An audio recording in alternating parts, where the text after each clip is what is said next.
I parlant d'ONGs, el port de Borriana s'ha quedat sense espai per acollir vaixells que participen en missions humanitàries al Mediterrani i es busca que Vinaròs o Benicarló s'adherisquen a aquesta xarxa de ports solidaris.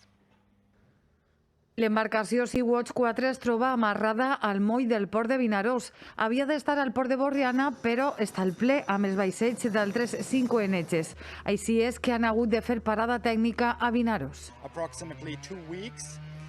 Estarem així aproximadament 2 setmanes per preparar la missió i comprar provisions.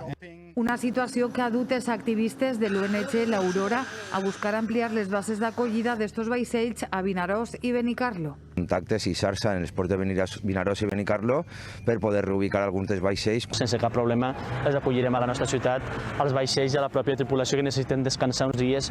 I també ampliar la xarxa de voluntaris que donen suport logístic i busquen allotjament als cooperants abans d'eixir a rescatar vides pel Mediterrani. I necessiten des d'un lloc on viure fins on menjar, on comprar, una farmàcia, un metge.